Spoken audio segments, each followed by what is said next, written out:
ஆன்மீக அன்பர்களுக்கு அன்பு வணக்கம். ஆன்மீகம் அதிசயம் 8 நான் உங்கள் பார்த்த சாரதி. பல ஆலயங்களில் இறைவனை அர்ச்சித்து தேங்காயை இரண்டாக உடைத்து பூஜை செய்வதை நாம் பார்த்திருக்கிறோம். அதிலும் இருபுறமும் பிசிறில்லாமல் சமமாக உடைந்தால் நல்ல சகுனம் என மகிழ்வதையும் காண்கிறோம். ஆனால் சில இடங்களில், குறிப்பாக விநாயகர் ஆலயங்களில் சிதறு தேங்காய் உடைப்பதை பார்த்திருக்கிறோம். ஏன் அவ்வாறு சிதறு தேங்காய் உடைக்கிறோம்? அவ்வாறு சிதறு தேங்காய் உடைப்பதால் கிடைக்கும் நன்மைகள் என்ன என காண்போம். காஷ்யப முனிவரின் மனைவி அதித்தி விநாயக பெருமானை நோக்கி கடும் தவம் புரிந்தார். அவருடைய தவத்தை கண்டு மகிழ்ந்த விநாயகரும் அவர் முன் தோன்றி என்ன வரம் வேண்டும் என கேட்டார்.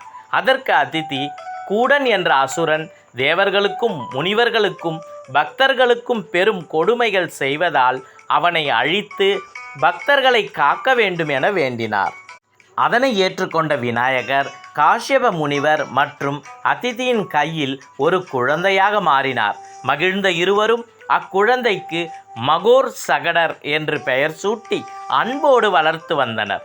காஷ்யப முனிவர் அதிதி தம்பதிகளின் இல்லத்தில் விநாயக பெருமான் குழந்தையாக வளர்ந்து வருவதை அறிந்த காசிராஜன் என்ற மன்னர் அவர்களின் குடிலுக்கு வந்து முனிவரையும் மகோர் சகடரையும் வணங்கியதுடன் தன் அரச சபைக்கு மகோர் சகடரை எழுந்தருள வேண்டுமென கேட்டுக்கொண்டார்.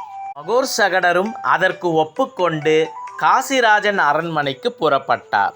இந்த விஷயத்தை அறிந்த அசுரன் கூடன் அரண்மனை வாயிலின் அருகில் ஒரு பாறாங்கல்லாக மாறி படுத்திருந்தான். இதனை தன் ஞான திருஷ்டியால் அறிந்த மகோர் சகடர் காசிராஜனின் அரண்மனை வாயிலில் நின்று கொண்டு 1000 தேங்காய்களை கொண்டு வருமாறு கூறினார்.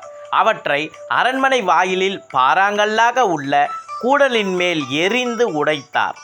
1000 தேங்காய்கள் உடைத்ததால் வலி பொறுக்க முடியாமல் கூடன் துடிதுடித்து இறந்து போனான்.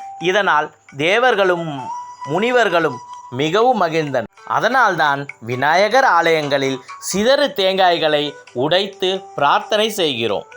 நாம் நீண்ட நாள்களாக நினைக்கும் காரியமும் முயற்சியும் ஏதோ ஒரு விதத்தில் தடைப்பட்டு நிற்கும். எப்போதும் உடலில் அடிபடுதல், விபத்துக்கள் போன்றவை நிகழும். இது போன்ற நிகழ்வுகளுக்கு நாம் சிதறு தேங்காய் உடைக்கலாம். மேலும் வாழ்வில் வெற்றி பெற்று முன்னேறவும், நோய்கள் அகலவும், கண்திருஷ்டி விலகவும், தடையகன்று நினைத்த காரியம் வெற்றி அடையவும், நாம் செய்த கர்ம வினைகள் பாவங்கள் அகலவும் விநாயகரை துதித்து அவர் ஆலயத்தில் சிதறு தேங்காய்களை உடைக்கலாம்.